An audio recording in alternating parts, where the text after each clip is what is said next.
ನನ್ನೆಲ್ಲ ನೆಚ್ಚಿನ ಆಧ್ಯಾತ್ಮಿಕ ಬಂಧುಗಳಿಗೆ ನಮಸ್ಕಾರ. ಬಹಳ ದಿನಗಳ ನಂತರ ನಿಮ್ಮ ಮುಂದೆ ಒಂದು ಸಣ್ಣ ಕಥೆಯನ್ನು ತರ್ತಾ ಇದ್ದೇನೆ. ಶಂಕರಾಚಾರ್ಯರು ಮತ್ತು ಅವರ ಶಿಷ್ಯಂದಿರು ಹಿಮಾಲಯಕ್ಕೆ ಪ್ರವಾಸವನ್ನು ಕೈಗೊಂಡಿರ್ತಾರೆ. ಹಾಗೆ ದಾರಿಯಲ್ಲಿ ಸಾಗ್ತಾ ಇರುವಾಗ ಅಲಕಾನಂದ ನದಿ ತೀರಕ್ಕೆ ಅವರೆಲ್ಲರೂ ಬಂದು ಸೇರ್ತಾರೆ. ಆಗ ಅವರ ಶಿಷ್ಯರು ಆಚಾರ್ಯರ ಗುಣಗಾನವನ್ನ ಮಾಡುತ್ತಾ, ಆಚಾರ್ಯರೇ, ನಿಮ್ಮ ಜ್ಞಾನವೂ ಕೂಡ ಈ ಪವಿತ್ರವಾದ ನದಿ ಹೇಗೆ ಹರಿಯುತ್ತಿದೆಯೋ ಹಾಗೆ ತುಂಬಿ ಹರಿತಾ ಇದೆ ಅಂತ ಹೇಳ್ತಾರೆ.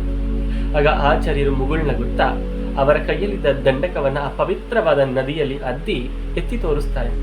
ಇದರಿಂದ ನಿಮ್ಗೆ ಏನು ಅರ್ಥ ಆಯ್ತು ಅಂತಾನು ಕೇಳ್ತಾರೆ. ಶಿಷ್ಯಂದ್ರು ಇಬ್ರು ಮುಖಮುಖವನ್ನ ನೋಡ್ಕೊಳ್ತಾರೆ. ಅವ್ರಿಗೇನು ಅರ್ಥವಾಗಿರೋದಿಲ್ಲ. ಆಗ ಆಚಾರ್ಯರು ಹೇಳ್ತಾರೆ, ಈ ದಂಡಕವನ್ನ ಇಷ್ಟೊಂದು ದೊಡ್ಡ ನದಿಗೆ ಅದ್ದಿ ಎತ್ತಿದ್ರು ಕೂಡ ಇದರಲ್ಲಿ ಅಂಟಿರೋದು ಕೇವಲ 1 ಅಥವಾ 2 ತೊಟ್ಟು ನೀರು ಮಾತ್ರ, 1 ಅಥವಾ 2 ಹನಿ ನೀರು ಮಾತ್ರ.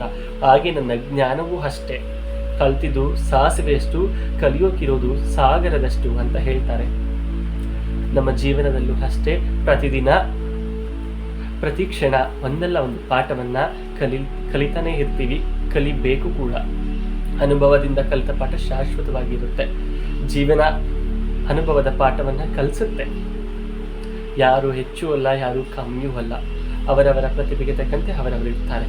ಹಾಗಾಗಿ ಯಾರು ಬೀಗೋದು ಬೇಡ, ನಮಗೇನು ಗೊತ್ತಿಲ್ಲ ಅಂತ ಕ್ಷೀಣಿಸೋದು ಬೇಡ. ಅವರವರ ದೃಷ್ಟಿಗೆ ತಕ್ಕಂತೆ ಅವರವರು.